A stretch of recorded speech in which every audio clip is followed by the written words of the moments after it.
Peace, peace. Baragani Islam, Salam, Etep Hetepu, Gino Laco Ninani, Chief Noble Bandele El-Amin, back again for another video.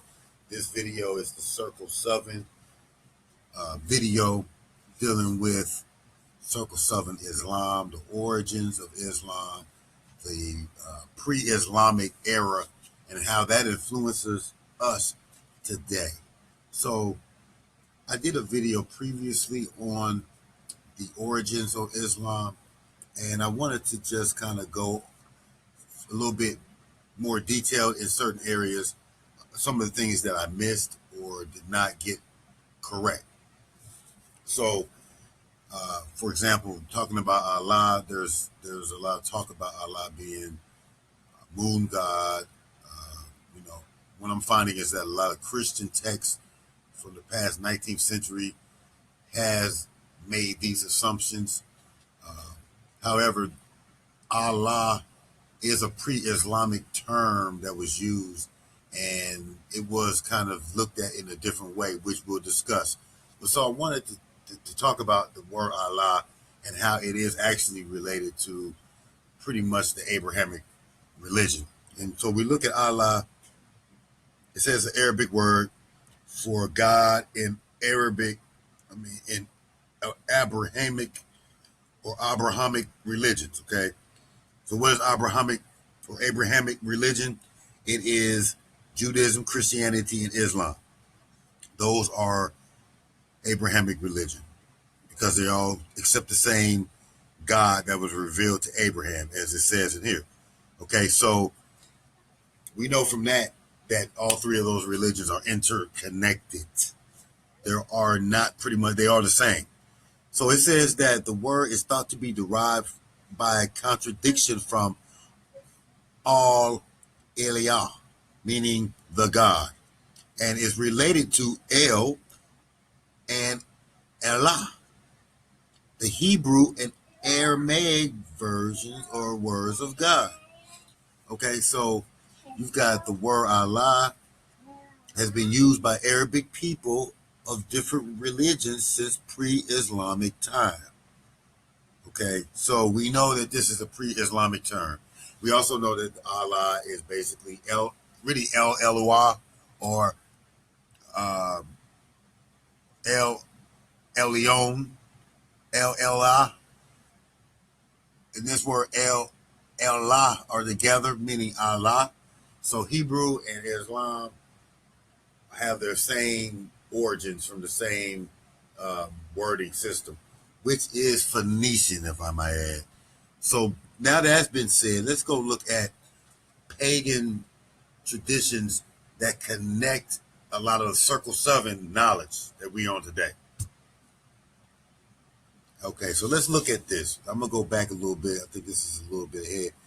I'm going to look at this word. This right here, we're going to be talking about the Kaaba, which is the Kaaba is the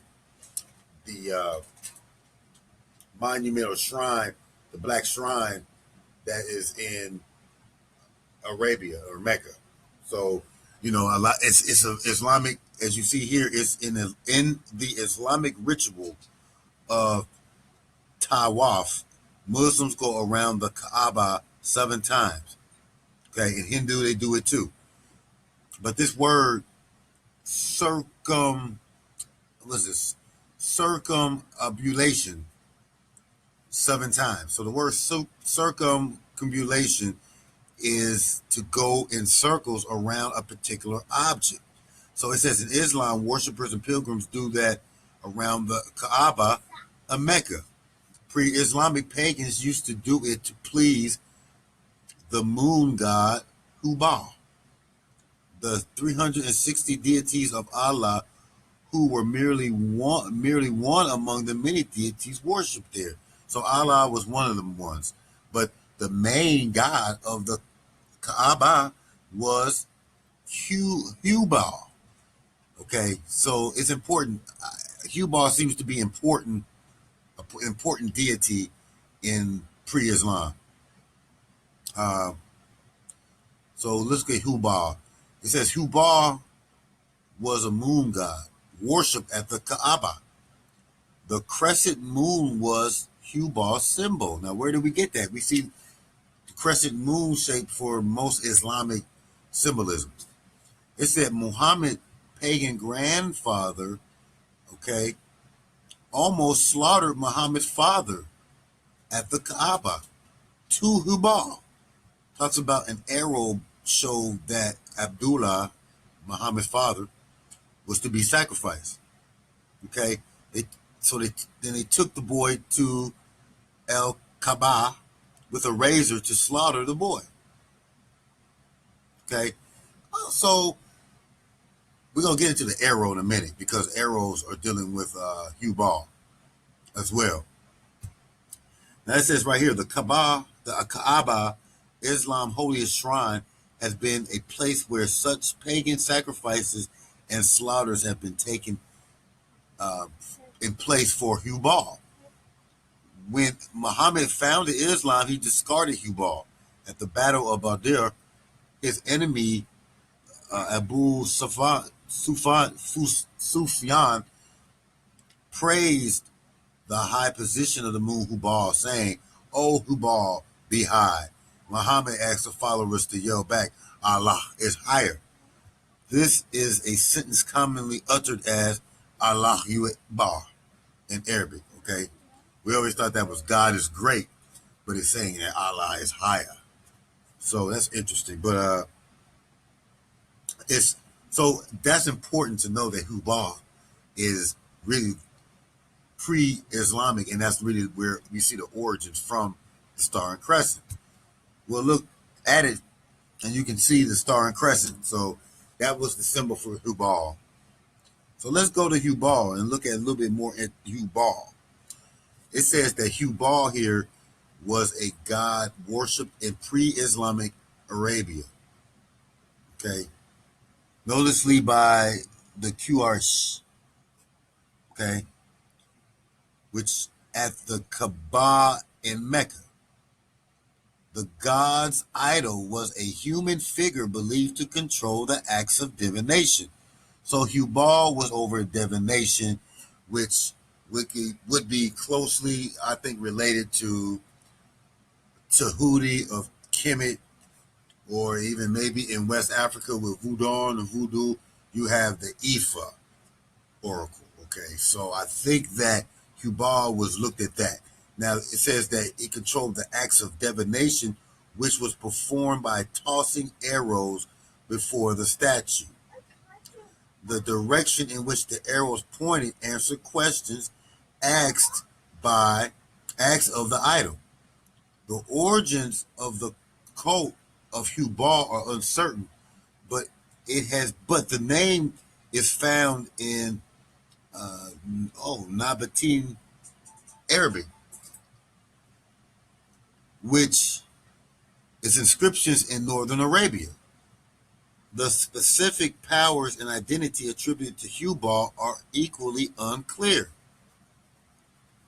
So you just get a little bit of understanding of Hubal as a pre-Islamic deity that has major influence on Islam today. It's particularly with the symbolism. Now, you don't really see divination in Islam. I think that part was lost. But in Circle 7 science, we understand that divination with the Ifa is important. So, looking a little bit more. Now, this is a blog. I get it, but it's very important. It explains to another part of Islam that's would be considered pagan and pre-Islamic. And this is the fact that Allah, being that it was already known, had three daughters. So it says Allah was the name of the principal deity in Mecca who had three daughters, Alat, Al-Uzza, and Al-Minat. According to their traditions, they acted as Allah's intercessors. The goddesses Al-Azula,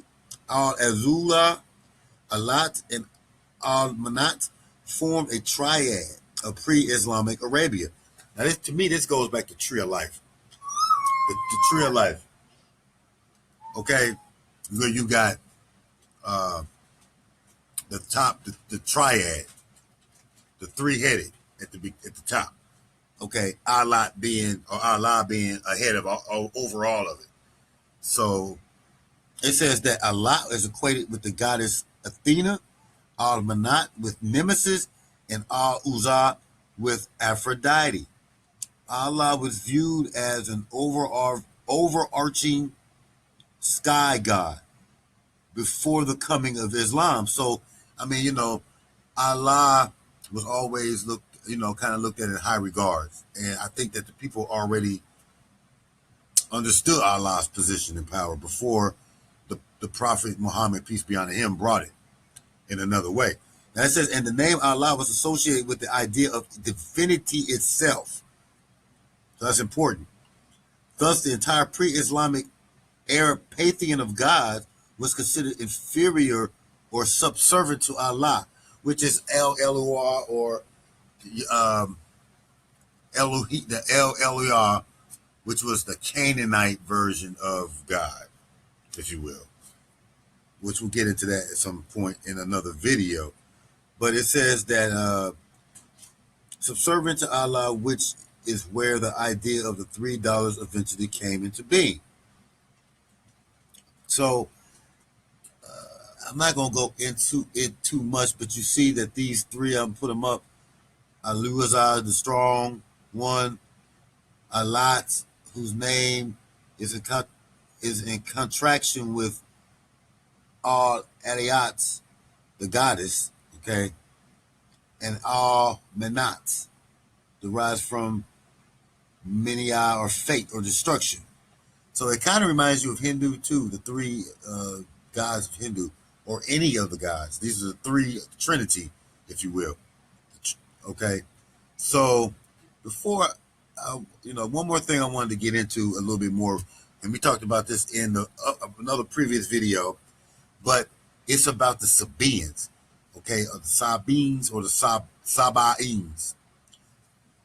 And we talked about this, but I wanted to just discuss it and recap a little bit to show a little bit more. The Sabaens or Sabaens were an ancient people of southern Arabia. Basically, southern Arabia, which is what they say in the Republic of the Yemen. So we talking about the southern tip, okay? You can see this in the other video. They spoke their own language. They spoke the Sabaean language, one of the old Arabian languages. They founded the kingdom of Saba, which is a biblical land of Sheba, and the oldest and most important of the South Arabian kingdoms.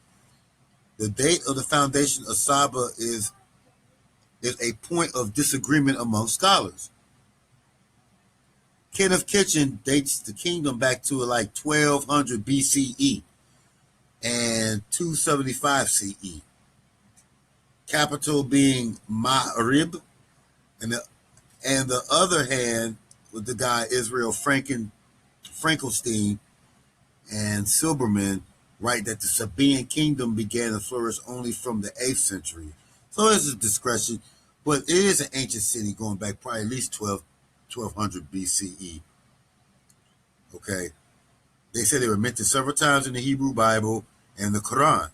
So that's really kind of interesting that this group was, and like I said, I talk about them a little bit more in the other video, but I'm trying to see if there's anything else in here, but it says that Muslim writer compares their religious practice to Islam. So you'll find that a lot of the things that they did were similar to Islam. So Islam has its place, part of its understanding in its history. It comes from the Sabaeans as well. So that's something that I want to get into probably in another video shortly. But I just wanted to clear up some things and to add to the Circle 7 science. So if you like this video, please give it a thumbs up and subscribe. And I will check you on the next video. Until then, peace.